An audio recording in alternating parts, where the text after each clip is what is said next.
الحمد لله الذي يعلم السر وأخفى سبحانه رب الأرض والسماوات العلى. أشهد أن لا إله إلا الله وحده لا شريك له، وأشهد أن سيدنا وحبيبنا محمدا عبده ورسوله النبي الأوفى. اللهم صل وسلم وبارك على سيدنا محمد وعلى آله وأصحابه ومن تبعهم بإحسان إلى يوم الدين. أما بعد، فيا عباد الله اتقوا الله اتقوا الله اتقوا الله، أوصيكم وإياي بتقوى الله، فقد فاز المتقون. وقال الله تعالى في القرآن الكريم: أعوذ بالله من الشيطان الرجيم، وسارعوا إلى مغفرة من ربكم وجنة عرضها السماوات والأرض أعدت للمتقين. صدق الله العظيم. Sidang Jumaah yang dirahmati oleh Allah Subhanahu wa taala sekalian, marilah bersama-sama kita bertakwa kepada Allah Subhanahu wa taala dengan kita melaksanakan segala suruhannya dan segala titah perintahnya, dan pada masa yang sama kita berusaha untuk meninggalkan segala larangan dan tegahan Allah Subhanahu wa taala. Mudah-mudahan kita akan dibangkitkan kelak bersama dengan orang-orang yang bertakwa dan beramal saleh. Mimbar akan memperkatakan suatu khutbah yang bertajuk Ukhuwah Islamiyah dari masjid ke masyarakat. A'udzu billahi minasy syaithanir rajim. Innamal mu'minuna ikhwatun fa aslihu baina akhawaykum wattaqullaha la'allakum turhamun. Maksudnya, sebenarnya orang-orang yang beriman itu adalah bersaudara. Maka damaikanlah di antara dua saudara kamu yang bertelingkah itu, dan bertakwalah kepada Allah Subhanahu wa taala supaya kamu beroleh rahmat. Sidang Jumaah yang dirahmati Allah, masjid ialah tempat yang paling sesuai untuk menjadi titik mula ukhuwah Islamiyah dan menjadi tempat yang kukuh dan kuat untuk membentuk persaudaraan Islam. Masjid merupakan medium pertemuan yang baik di kalangan orang ramai yang mahu menuju ke arah kebaikan, ketakwaan, dan juga yang mahu melaksanakan ibadah, mendekatkan diri kepada Allah Subhanahu wa taala. Di sinilah orang ramai dari segenap qaryah berhimpun ketika melaksanakan solat berjamaah, mengambil peluang untuk saling mengenali antara satu sama yang lain. Inilah yang diseru Al-Quran buat kita semua. Firman Allah Subhanahu wa taala dalam surah Al-Hujurat ayat yang ke-31, A'udzu billahi minasy syaithanir rajim. Ya ayyuhan nasu inna khalaqnakum min dzakarin wa untha وَجَعَلْنَاكُمْ شُعُوبًا وَقَبَائِلَ لِتَعَارَفُوا إِنَّ أَكْرَمَكُمْ عِنْدَ اللَّهِ أَتْقَاكُمْ إِنَّ اللَّهَ عَلِيمٌ خَبِيرٌ. Sadaqallahul azim. Maksudnya, wahai umat manusia, sesungguhnya kami telah menciptakan kamu dari lelaki dan perempuan, dan kami telah menjadikan kamu berbagai bangsa dan bersuku puak, supaya kamu berkenal-kenalan dan beramah mesra antara satu sama yang lain. Sesungguhnya semulia-mulia kamu di sisi Allah Subhanahu wa taala ialah orang yang lebih takwanya di antara kamu, bukan yang lebih keturunan atau bangsanya. Sesungguhnya Allah Subhanahu wa taala Maha mengetahui lagi Maha mendalam pengetahuannya akan keadaan dan amalan yang kamu lakukan. Sidang Jumaah yang dirahmati Allah, umat Islam perlulah menjadikan masjid sebagai tempat perhimpunan atas dasar iman dan menjadikan ibadah sebagai teras dan tujuan untuk berkumpul. Seruan salat berjamaah dan majlis ilmu menjadi keutamaan. Dari inilah lahirnya kesatuan hati dan lahirnya rasa persaudaraan Islam yang tulus kerana Allah Subhanahu wa taala. Justru kesatuan hati dan ukhuwah Islamiyah yang tulus ini menyuburkan kasih sayang serta menghapuskan perbezaan darjat dan menyatukan segenap lapisan masyarakat, tidak kira muda ataupun tua. Pastilah yang tua dihormati dan yang muda disayangi. Sabda Nabi SAW, an Abdullah bin Amr, qala Rasulullah SAW, ar-rahimun yarhamuhumur rahman, irhamu man fil ardi yarhamkumullah man fis sama. Maksudnya dari Abdullah bin Amr, ia berkata Rasulullah SAW bersabda, orang-orang yang mengasihi akan dikasihi oleh Ar-Rahman. Berkasih sayanglah kepada sesiapa pun yang ada di bumi, niscaya yang ada di langit akan mengasihi kalian. Hadis ini menjelaskan kasih sayang adalah sifat terpuji yang digalakkan bagi setiap Muslim, dan sifat ini mesti diterjemahkan oleh setiap Muslim, apatah lagi di dalam rumah Allah Subhanahu wa taala. Sidang jamaah yang dirahmati Allah, ukhuwah Islamiyah ataupun persaudaraan Islam ini tidak mungkin lahir dengan hanya sekadar berjabat tangan atau melemparkan senyuman semata-mata. Namun ia lahir daripada ketaatan kepada Allah Subhanahu wa taala. Mereka yang taat kepada Allah Subhanahu wa taala menjadikan masjid ini sebagai tempat untuk mendidik hati, menjaga adab dan akhlak, serta mengawal tingkah laku yang tidak sopan dan tidak beradab, seperti menjerit-jerit dan meninggikan suara. Akhlak yang dijaga dan disemai serta diamalkan di dalam masjid ini wajarlah dizahirkan dalam kehidupan seharian kita, sama ada di rumah atau di tempat mencari rezeki. Diriwayatkan daripada Sayyidina Jabir bahawa Rasulullah SAW bersabda, maksudnya, sesungguhnya orang yang paling aku cintai dalam kalangan kamu dan yang paling hampir tempat duduknya denganku di hari kiamat nanti ialah orang yang paling baik akhlaknya. Apabila seorang Muslim memelihara akhlaknya yang terpuji, maka benih-benih ukhuwah Islamiyah itu akan subur dan terus tumbuh melata, bukan sahaja di dalam masjid, bahkan ia akan terus dapat dirasai manisnya itu terus kepada masyarakat setempat.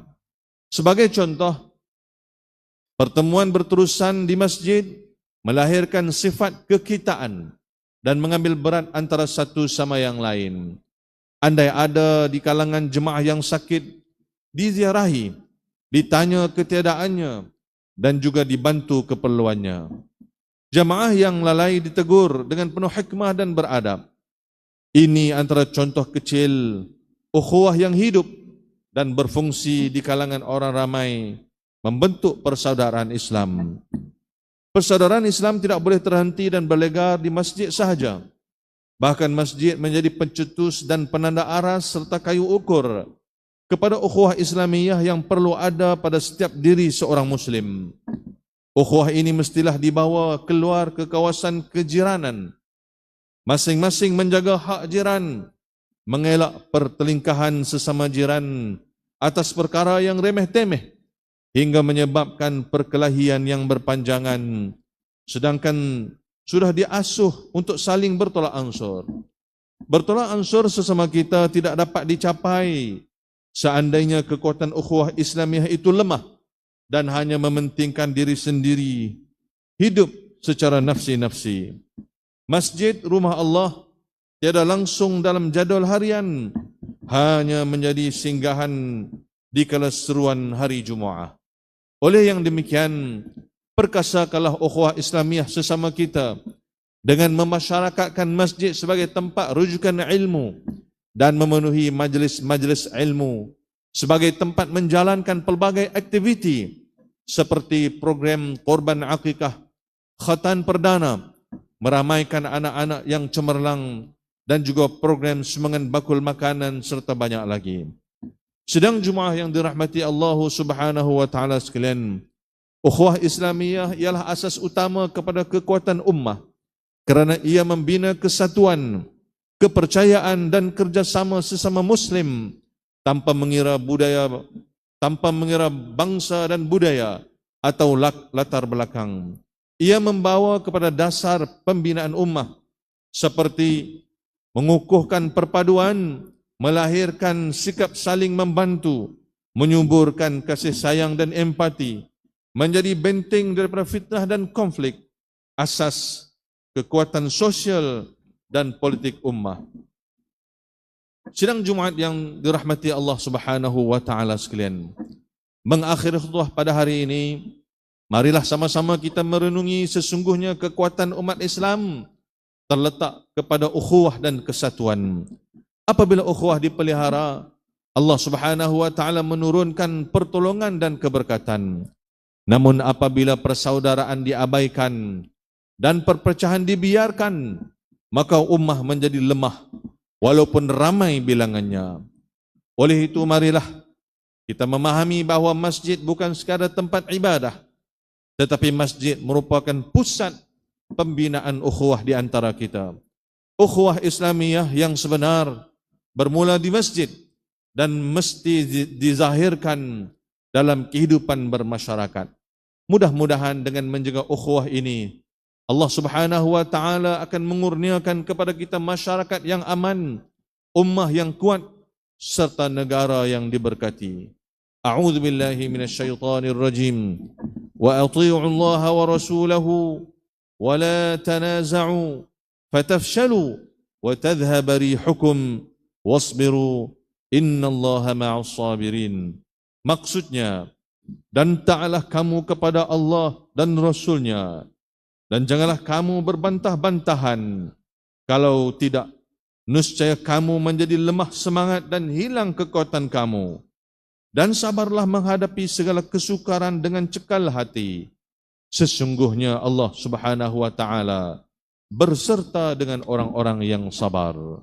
Barakallahu li wa lakum fil Qur'anil azim. ونفعني وإياكم بما فيه من الآيات والذكر الحكيم وتقبل مني ومنكم تلاوته إنه هو السميع العليم. أقول قولي هذا وأستغفر الله العظيم لي ولكم ولسائر المسلمين والمسلمات والمؤمنين والمؤمنات فاستغفروه فيا فوز المستغفرين ويا نجاة التائبين. اللهم صل وسلم وزد وأدم وأنعم وتفضل وبارك بجلالك وكمالك على زين عبادك وأشرف عبادك أبي القاسم سيدنا ومولانا محمد وسلم ورضي الله تبارك وتعالى عن كل الصحابة رسول الله أجمعين.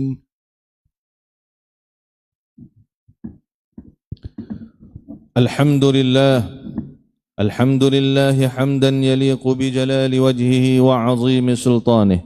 أشهد أن لا إله إلا الله وحده لا شريك له، وأشهد أن سيدنا وحبيبنا محمدا عبده ورسوله، خاتم الأنبياء والمرسلين، المبعوث رحمة للعالمين، شفيعا للناس أجمعين.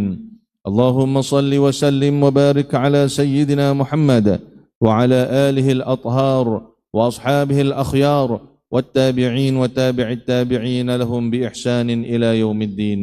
أما بعد فيا عباد الله اتقوا الله، أوصيكم وإياي بتقوى الله وطاعته لعلكم تفلحون. قال الله سبحانه وتعالى في محكم تنزيله بعد أعوذ بالله من الشيطان الرجيم: يا أيها الذين آمنوا اتقوا الله حق تقاته ولا تموتن إلا وأنتم مسلمون. وقال تعالى: إن الله وملائكته يصلون على النبي يا أيها الذين آمنوا صلوا عليه وسلموا تسليما. اللهم صل وسلم وبارك على سيدنا محمد وعلى آله وأصحابه أجمعين. اللهم اغفر للمسلمين والمسلمات، اللهم اغفر للمسلمين والمسلمات، اللهم اغفر للمسلمين والمسلمات والمؤمنين والمؤمنات الأحياء منهم والأموات، إنك سميع قريب مجيب الدعوات وقاضي الحاجات. اللهم انصر الإسلام والمسلمين ودمر الكفرة والمنافقين أعداءك أعداء الدين. اللهم اجعل هذا البلد آمنا مطمئنا سخاء رخاء دار عدل وسائر بلاد المسلمين. اللهم انصر إخواننا المجاهدين في فلسطين. اللهم انصر إخواننا المسلمين في فلسطين وفي سودان وفي كل مكان يا رب العالمين. اللهم إنا نسألك أن تؤيد الإسلام والمسلمين، وأن تعلي بفضلك كلمتي الحق والدين، وأن تشمل بعنايتك وتوفيقك دولي yang Maha Mulia Al-Aminul Karim As-Sultan Salihuddin Ibn Al-Marhum As-Sultan Badli Shah, wa wali ahdi Semua Al-Amir duli yang teramat mulia Tengku Syarafuddin Badli Shah Ibni Al-Aminul Karim As-Sultan Salihuddin Ibn Al-Marhum As-Sultan Badli Shah wa ashiratihim ajma'in. Allahumma amnahhum ar-rashada ووفقهم للسداد وأصلح بهم العباد والبلاد واجعل التقوى لهم خير زاد إنك رؤوف رحيم جواد يا لطيفا بالعباد يا أرحم الراحمين. ربنا آتنا في الدنيا حسنة وفي الآخرة حسنة وقنا عذاب النار وقنا عذاب النار وقنا عذاب النار. عباد الله، إن الله يأمر بالعدل والإحسان وإيتاء ذي القربى وينهى عن الفحشاء والمنكر والبغي يعظكم لعلكم تذكرون. فاذكروا الله العظيم يذكركم واشكروه على نعمه يزدكم واسألوه من فضله يعطكم ولذكر الله أكبر والله يعلم ما تصنعون.